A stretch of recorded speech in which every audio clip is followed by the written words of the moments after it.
जवळून बघण्याची पहिली कोयना अभयारण्यात हीच वेळ आहे. म्हणजे कोयना अभयारण्यात असा वाघ बघायला भेटत ना. आम्ही ठसे आणि फक्त कॅमेरा ट्रॅपमध्येच पाहिलेला आतापर्यंत. कोयनेतील एका ओढ्यात शांतपणे पाणी पिणारी हिरकणी म्हणजेच STR-T06 सध्या काय करते असा प्रश्न तुम्ही विचारणार आहातच. पण त्यापूर्वी हिरकणीला पाहण्याचा एक रंजक अनुभव ऐकूया कोयना अभयारण्यातील वाहनचालक आनंद चाळके यांच्याकडून.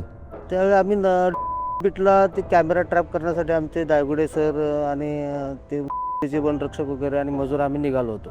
चालक असल्यामुळे गाडी घेऊन आम्ही त्यांना तिथे सोडलेत आणि ही बीटवर गेलेत आणि आम्ही ते मग रस्त्याचं आमचं काम चालू होतं. ते करत असताना आम्हाला कॉल यायला लागला असा, म्हणजे आव असा कॉल यायला लागला. हा बोला. कसला आवाज येतोय? खालच्या बाजूला आहे, आमच्या मशीनच्या पुढच्या बाजूला आहे, ओरडल्याचा आवाज येतोय. माझ्यासोबत जे वनमजूर होते रमेश याला, त्यांना सांगितलं की इथे जवळपास वाघ आहे, आपल्याला जोरात कॉल यायला. थोडा नंतर जास्त कॉल वाढायला लागला. तर अंदाजे 150 मीटरच्या आसपास ते आमच्याजवळ होतात. मग परत आम्ही जरा गडबड केली की आपण जरा वरच्या टॉपला निघून जाऊया. आणि त्याच्या आधी जाताना आम्हाला ते कॅमेरामध्ये हे दिसले तिचं, म्हणजे ह्या एरियामध्ये आहे आणि वाटतच होतं की दिसेल आम्हाला एखाद्या वेळेस, कारण ह्याच्यामध्येच आम्ही होतो तिच्या रेंजमध्ये. तर सहज असं मागं वळून पाहिलं तर ते आमच्या मजुराच्या मागून ती चालत येत होते. अशी चालत होतं. तर मी थांबवले आणि त्यांना बोललो, तुम्ही या पटकन मशीनमध्येच बसा.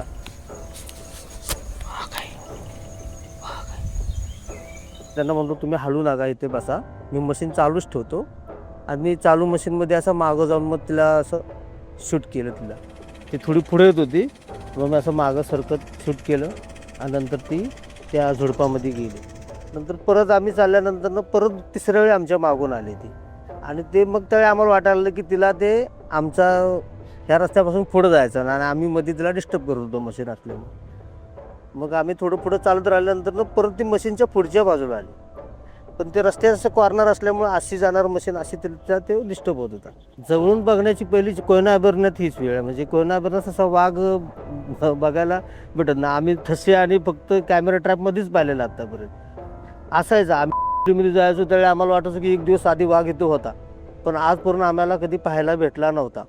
आणि त्यामुळे कधी भीतीचं हेच नव्हतं, म्हणजे कधी वाघच पाहिला नव्हता आम्ही. आणि त्यावेळी पहिली वेळ आम्ही तो वाघ बघितला आम्ही रेंजमध्ये त्या. कोयनेत स्थिरावलेल्या हिरकणी या वाघिणीने कोयना आणि त्याला लागून असणाऱ्या कोकणातील प्रदेशात आपलं हद्दक्षेत्र निश्चित केलंय. या हद्दक्षेत्रात ती गंधखुणा करताना देखील दिसली. ती शिताफीने सह्याद्रीचा कडा उतरून कोकणातही वावरताना दिसलीय. तोच सरळ कडा चढून ती पुन्हा कोयनेत देखील येते. पावसाळी हंगामात सह्याद्रीतील मुसळधार पावसामुळे जंगलातील कॅमेरा ट्रॅपची संख्या ही कमी केली जाते. त्यामुळे सध्या हिरकणीच्या हालचालींविषयी नेमकी माहिती सांगता येणार नाही. मात्र महत्त्वाची गोष्ट म्हणजे जून महिन्यात बाजी आणि हिरकणीचे फोटो हे एकाच बीटमध्ये टिपले गेलेत. त्यामुळे या दोघांची भेट झाल्याची शक्यता नाकारता येत नाही. परंतु यासंबंधीची परिस्थिती ही पाऊस ओसरल्यानंतरच स्पष्ट होईल. सह्याद्रीच्या वाघांच्या गुजगोष्टी या रील सिरीजमध्ये उद्या जाणून घेऊया दाजीपूरच्या वाघाच्या अनुभवाविषयी. पाहत रहा आणि फॉलो करा MHA MTV वाईल्डलाईफ.